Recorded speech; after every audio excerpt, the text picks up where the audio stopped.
কাফের আর মুশরিকদের একটা দল, আর দেখবেন মুসলমান নামদারি কিছু মুনাফিক, তলে আর উপরে সব দিক দিয়ে উপরে আর বাইরে কিছু দেখবেন অধিকাংশ মুনাফিক তাদের ক্ষমতাকে টিকে রাখার জন্য আর ধরে রাখার জন্য ওই সমস্ত ইহুদি খ্রিস্টানদের সাথে সাজেশ আর সংযোগ আছে। জোরে বলেন ঠিক কি ঠিক না? আমার ভাইরা কয়েকটা ভাষায় বললাম, এখন আসেন শানে নজুল বলি। এই সূরা কাহাফ কখন নাযিল হলো, কেন নাযিল হইল? আমার ভাইরা এই সূরা নাযিল হয়েছে মক্কি জিন্দিতে। আল্লাহর নবী সাল্লাল্লাহু আলাইহি ওয়াসাল্লাম যখন মক্কায় ছিলেন, আমার ভাইরা আল্লাহর নবী বিশ্বনবী রাহমাতুল লিল আলামিন যতদিন পর্যন্ত কালেমা দাওয়াত দেন নাই ততদিন পর্যন্ত কোনো শত্রু নাই। যখন এই কালেমা দাওয়াত দিয়েছে, কায়েমি স্বার্থবাদীদের বিরুদ্ধে আন্দোলন গড়ে তুলেছে, নারীবাদী আর নারী ভোগী যারা জুলুম অত্যাচার স্বৈরাচার তাদের বিরুদ্ধে যখন আন্দোলন গড়ে উঠেছেন, হায় লাতার মাতের পূজা করা যাবে না, পূজা করতে হলে একমাত্র তার পূজা করতে হবে যিনি আমাদেরকে বানাইছেন, আসমান বানাইছেন, জমিন বানাইছেন, তাকে ছাড়া কাউকে মানা যাবে না। এই কথা যখন ঘোষণা দিয়েছে, আপন চাচাই তার শত্রুতে পরিণত হয়ে গেছে।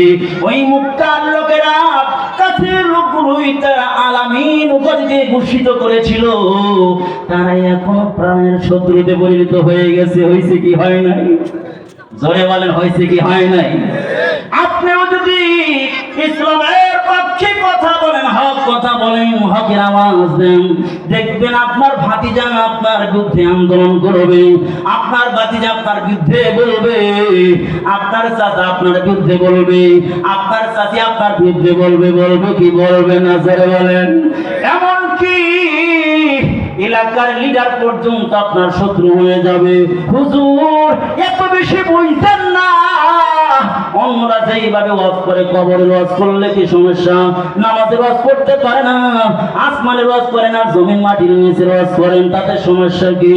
বলে আমরা যা করবো এই নিয়ে তো আপনার চুলকানি দরকার নাই। এমন কথা বলবেন কেন? যেই কথা বললে আমাদের গোমর ফাঁস হয়ে যায়। জোরে বলেন ঠিকই ঠিক না?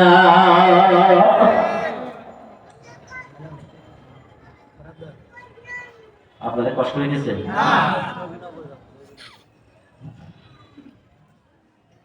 আল্লাহ নবী সাল্লাল্লাহু আলাইহি ওয়াসাল্লাম দাওয়াত আরম্ভ করেন ওপেন।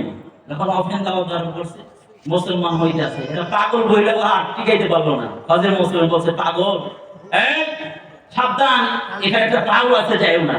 এই লোকেরা আল ইনসান হারিসুল ফিমা মুনিয়া, মানুষের তো যেটা বাধা দেওয়া হয় ওই প্রতি লোভ আসে বেশি, তাহলে পাগলটা দেখেই যায় দূর থেকে যখন আসি, এসে দেখে হাই রে তো পাগল না, এত সুন্দর নোরানি চেহারা, এত সুন্দর চেহারা, এত মায়া, এত সুন্দর আখলাক, এত সুন্দর চরিত্র, এই লোকটা কখনো পাগল হতে পারে না। একটু শুনি কথা, সুন্দর মধুর বাণী যখন বলেছে, আর লোকেরা দলে দলে কালেমা পড়ে মুসলমান হওয়া আরম্ভ করে দিয়েছে।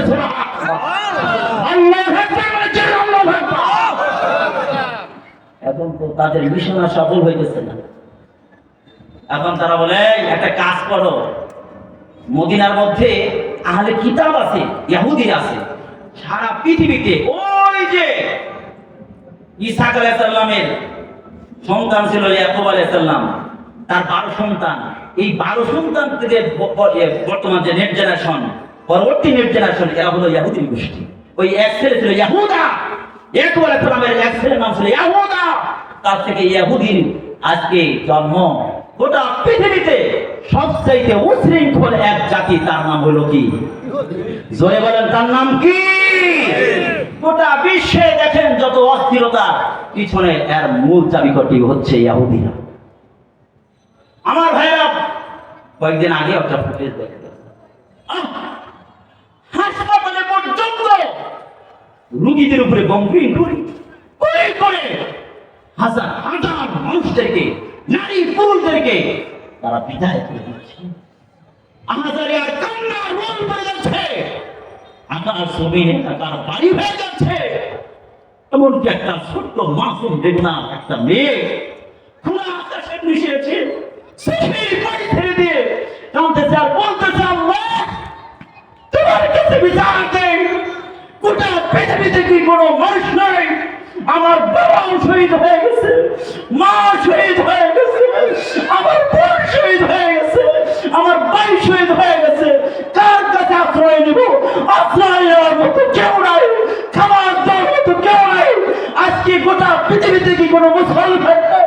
একবার খাবার দেবে, কার কাছে আমি আশ্রয় দিব? কার কাছে আমি খাবার চাইব? আল্লাহ তোমার কাছে বিচার দিচ্ছি, কিয়ামতের ময়দানে গোটা পৃথিবীর মুসলমানদের বিরুদ্ধে আমি কেস দায়ের করব। বলেন দেখি আপনি আসার কি করতে পারছেন? এই জন্য শুনে রাখো আমাদের, তোমাদের কোনো নিজস্ব কোনো দেশ নাই, নিজস্ব কোনো মাতৃভূমি নাই, নিজস্ব কোনো স্বাধীন ভূমি নাই। শুনে রাখো, আজ হইলেও কাল হইলেও ওই বাইতুল মুকাদ্দাস আগে মুসলমানদের কবজায় ছিল, মুসলমানদের দখলে ছিল, এখন মুসলমানের দখলে আছে, আগামীতে মুসলমানদের দখলে থাকবে। চলো ঠিক ঠিক না আমার ভাইরা, প্রয়োজন হলে গোটা বিশ্বের সকল তাওহীদি যুবকরা, আবার প্রয়োজন হলে আমার যদি সরকার আমার ভাইরা যদি যাওয়ার সুযোগ দেয় বাইতুল মুকাদ্দাস উদ্ধার করার জন্য, ফিলিস্তিনি মা বোনদেরকে বাঁচানোর জন্য, কে কে রাজি আছে জিহাদ করার জন্য? আল্লাহ পাক কবুল করে বলেন আমিন।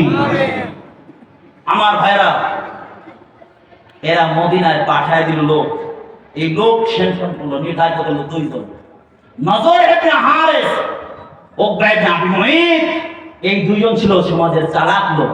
এদেরকে পাঠায় দিল, যাও একটা কাজ করো, মদিনার মধ্যে আহলে কিতাব আছে, তাদের কাছে গিয়া বলবে যে আমাদের এলাকায় যে মুহাম্মদ আছে সে কি সত্য নবী কিনা? তারা তো তাওরাত ইনজিলের হাফেজ, তারা তো আলেম রাহেব ধর্ম জানতো, তাদের কাছে গিয়ে জিজ্ঞাসা করবে। আমার ভাইরা, মক্কা থেকে কুরাইশরা দুইজন দূত নির্ধারণ করল, একজন হলো নজর ইবনে হারিস, দ্বিতীয়জন উকবা ইবনে আবি মুঈত। এই দুইজনকে মদিনায় যখন পাঠায় দিল, দুইজন মদিনায় গিয়া এবার আহলে কিতাবদের কাছে পরামর্শ করলো, আমাদের এলাকার মক্কার মধ্যে একজন ইয়াতীম বাচ্চা আজকে হাঁটি হাঁটি পা পা করে আমাদের সমাজে বড় হয়ে গেছে, 40 বছর বয়স যখন হয়েছে সে নবী দাবি করে, সে নাকি একজন নবী।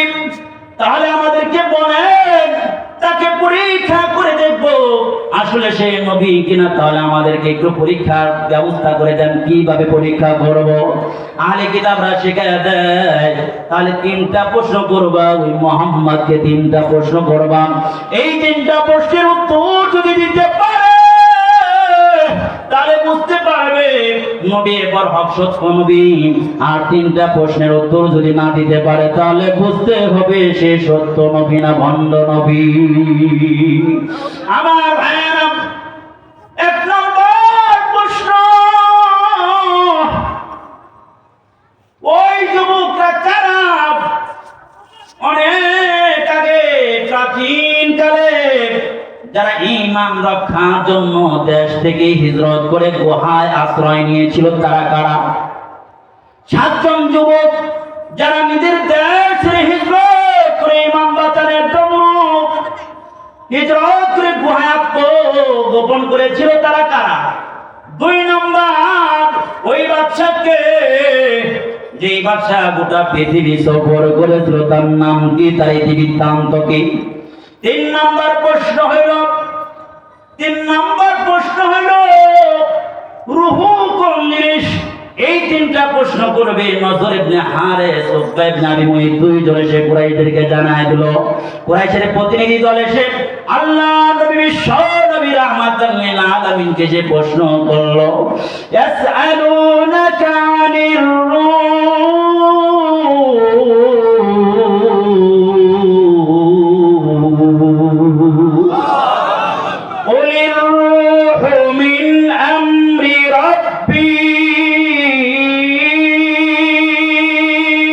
আল্লাহু আকবার। আমার ভাইরা, তারা এসে তিনটা প্রশ্ন করল। আল্লাহ নবী বিশ্ব নবী রাহমাতাল লিল আলামিন ইনশাআল্লাহ বলেন না, ইনশাআল্লাহ না বলে শুধু বলে দিলেন আগামীকাল তোমাদের এই প্রশ্নের উত্তরগুলো জানা দেওয়া হবে।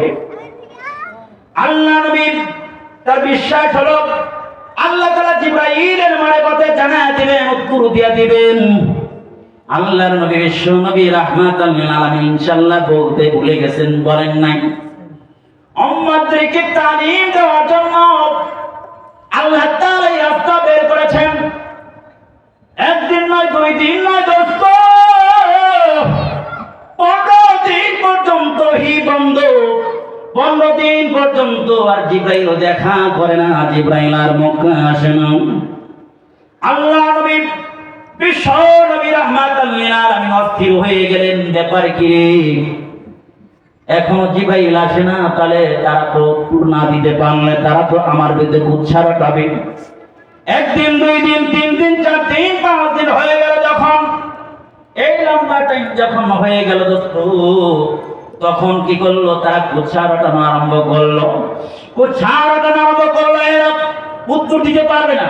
15 দিন হয়ে গেছে, টাইম দিচ্ছে, একদিন হয়ে গেল, 15 দিন, তাহলে তো উত্তর দিতে পারবো না। আমার ভাইয়েরা, ও দোস্ত, দিলের কানটা লাগায় শোনে, চোখ দুইটা আমার দিয়ে তাকা তাকা শোনেন।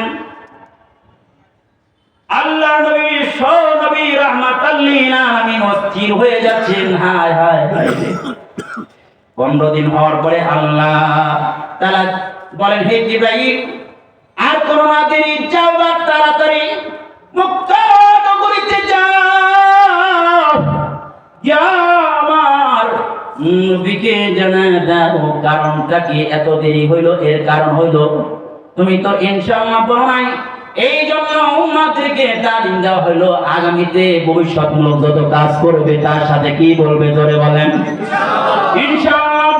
এইবার 3টা প্রশ্নের 3টা উত্তর আমাদের সূরা কাহফের মধ্যে 2টা উত্তর উল্লেখ করা হয়েছে। 2টা উত্তর দিয়ে সূরা কাহফ নাযিল করেছেন, আর একটা উত্তরটা বনী ইসরাঈলের মধ্যে আছে।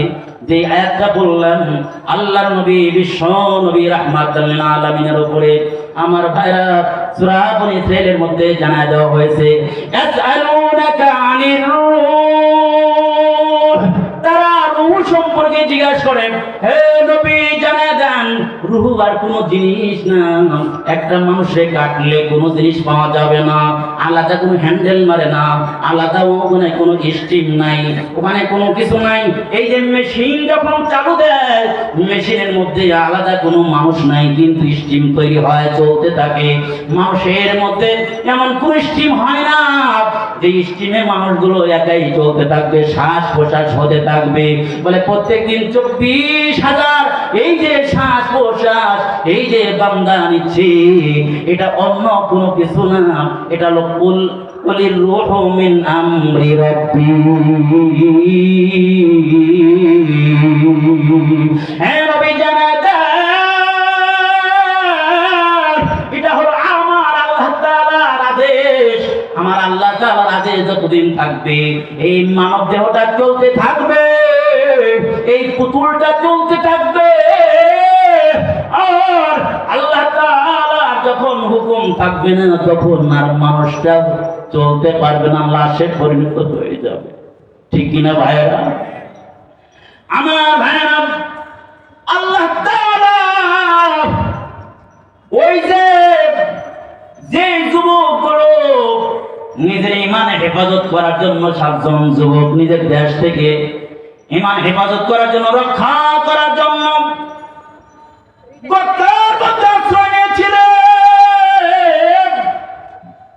ওই যুবকগুলো কারা, তাদের সম্পর্কে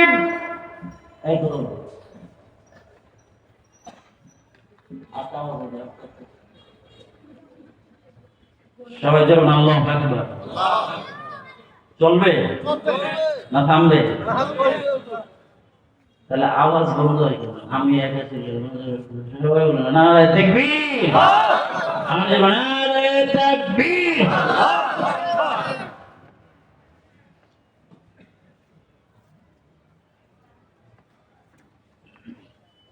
আপনারা উঠা বসা করবেন? আশ্চর্য। এবার আল্লাহ আল্লাহ, অনেক লম্বা টাইম, অল্প টাইমে শেষ দিয়েছে। এরকম আল্লাহর বান্দা এখানে আছে, আপনি বলতে পারবেন?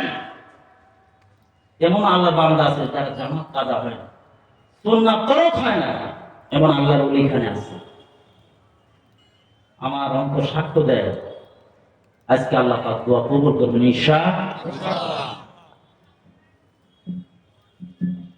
ওই যুবকরা যারা নিজের দেশকে তুলে গেলেন,